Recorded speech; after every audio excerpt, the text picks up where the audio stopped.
Alright, as he would always state, spirits speak through me. So this is literally, I have to talk slow because I talk so a Bible study, and I'm going to try to do how he did and how he taught.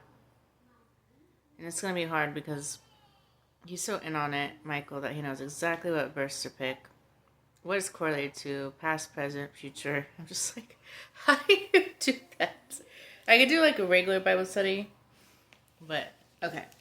So we got the Bible here. Okay. It's our telephone to God.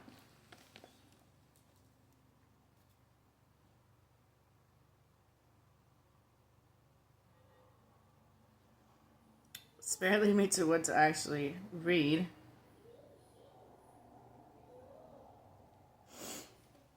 Because I seriously don't know. Okay. Okay, I guess what it stands out, right?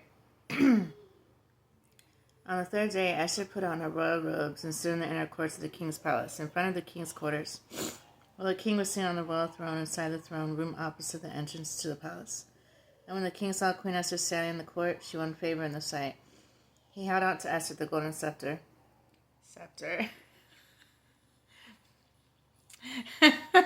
Sorry, it's an inside joke. That was in his hand. Then Esther approached and touched the tip of the scepter. And the king said to her, "What is it, Queen Esther? What is your request? It shall be given, even half of my kingdom." Esther said, "If it please the king, let the king and Haman come today to a feast I have prepared for the king." So, she's so sneaky. So, as you know, Mary Magdalene was Esther. Hold up. There we go. So I thought this story of Esther just shows her humbleness and her love for her people, honestly. She keeps it kind of shush, that she's that culture. And then once she realizes that her people are going to be taken, she basically puts her reputation on the line. Knowing that she could be dethroned or mocked or shamed, and she doesn't care. She puts that aside and just wants to save her people from Haman, who is Antichrist. The little suicide hanging doer. How much do you want to bet? Just another body. And she... Okay, Spirit speak through me. She could have asked for anything, right? She could have asked John the Baptist's head on a platter. Anything. She has seniority. She's queen of the castle. Everybody looks up to her. But she's more like a Princess Diana. She's willing to not care about money and celebrity status, but she just really honestly wants to help her people and be a good queen. And as you know, as it states, like, Vashti was kicked out. And he appreciated her heart, the way she cared about others, which shows what kind of king he is, right? But now, if we just go back to now, he went back to Vashti. So there's that, aka Jezebel. So apparently he likes looks now. And,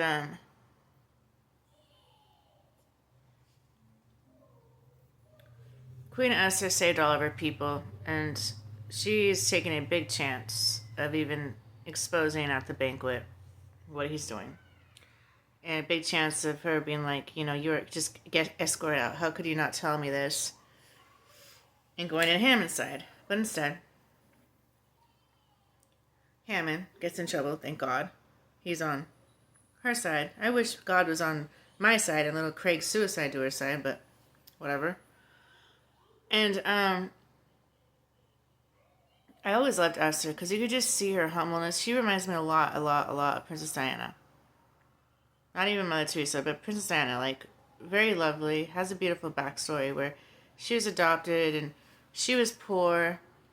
And she didn't really care about looks, but she had to go through the beauty process. And the king would just spy on her, basically. Like, how does she treat others? How does she converse? What does she do? How does she give? And he fell in love with her personality, which I think is how a real king should. It shouldn't be about looks. I get guys are visual, but at the end of the day, it's about your personality and it's about your love for your people. Because as Michael would state, the currency of your kingdom is love, is the happiness of your people. And I couldn't emphasize that enough, and I'll always remember that. You know, a real king has happy people. And that's all she wanted. Even though it wasn't affecting her, and even though she put her reputation online and willing to get dethroned and willing for her husband to divorce her, she put that online for people that don't even go about her daily life or even welcome into the palace and don't even know her. She is just related to them by blood, and she doesn't want them to die, to be in pain. It won't benefit her in any way, except she will know she's doing a good deed with the power she was given as queen. And that's exactly kind of how I worked this lifetime. I was like, I really don't care how much I get shamed, but at this point I'm like, I want everyone to be saved. This is ridiculous. The psychological abuse, the pain, nobody's awake. This is horrendous. Like, it's like they were just about to do World War III. I went against that. I started Hammond, Lilith, and Jezebel. I was like, that's ridiculous, bro. That's unnecessary. You don't need to do that. And I got a lot of shame, a lot of gang stalking for it.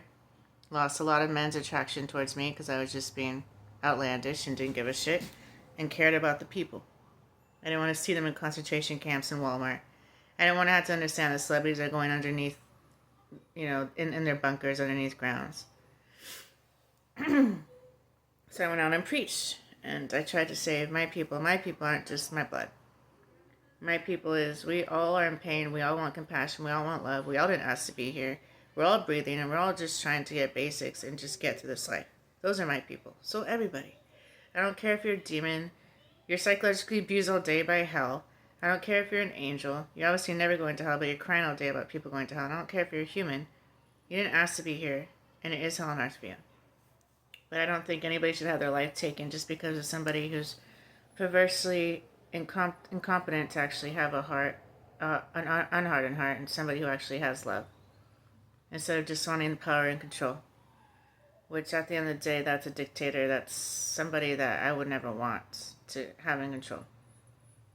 And it's just sick that he went in there and, you know, she had to actually open her mouth and tell him, like, no, like, don't pay attention to his fake charisma and his words. Like, he is trying to take everybody. And he's kind of like, well, why does that matter? Those are my people. Like, listen to me. Like, if you love me, like, just stop him. And him being such a good king, he's like, I got you. So I think it's a beautiful story. I love the Esther. I love Esther so much because she is probably one of the best queens out of the Bible. They don't talk a lot about Mary Magdalene, not even the Gospel of Mary. You have to kind of have discernment and wisdom and have God give you visions and miracles and download it. But I mean, after Jesus died, she went to France with no oars, by the way, with two of her children. Sarah and Jonah, or Jude, wait, I think it was Jonah, something with a J.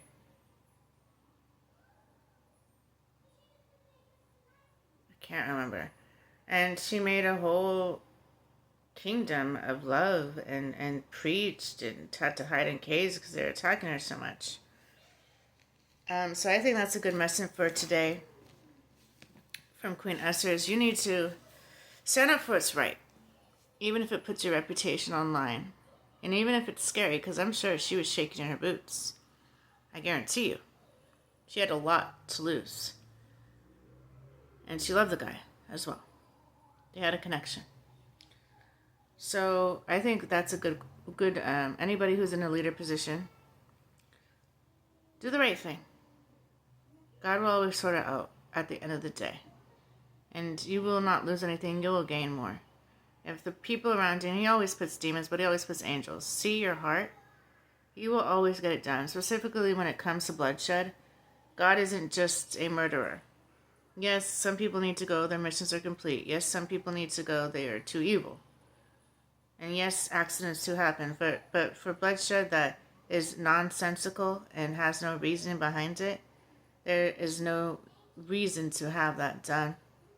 In any regard, just because somebody's power hungry and wants control and wants a seat in a throne, it's wrong. So always, whenever, and it doesn't have to be the level of Esther, but whenever you see somebody just being evil, take a stance. Be courageous. Be strong and courageous, have I not told you? And even if you have nobody around you, like she did with her king, you have the power with Jesus always. He is your strength. I can do all things through the power of Jesus Christ who strengthens me. Remember that. He will never fail you nor forsake you. He always leads you and guides you in green pastures. He is your hope and your future. And he honestly just wants you to be his vocal piece, and he wants to live through you. He could easily do it. He doesn't need us. He wants you to kind of feel that victory of going to those battles and refining yourself and being able to have enough courageousness to be able to do it and make an impact. Because it makes us feel good. It's like training for a marathon and you pass, the line. He could have easily just took us in a helicopter and then be like, there you go, there's your trophy. What do we get out of that? Nothing. Zero. Alright, so one more. This again is in Esther. And it's the same one. Okay, so it's the same one. Esther prepares a banquet. It's Esther 5:11. So that is the one that it came to again. So let's do it one more time. And Esther again. All right.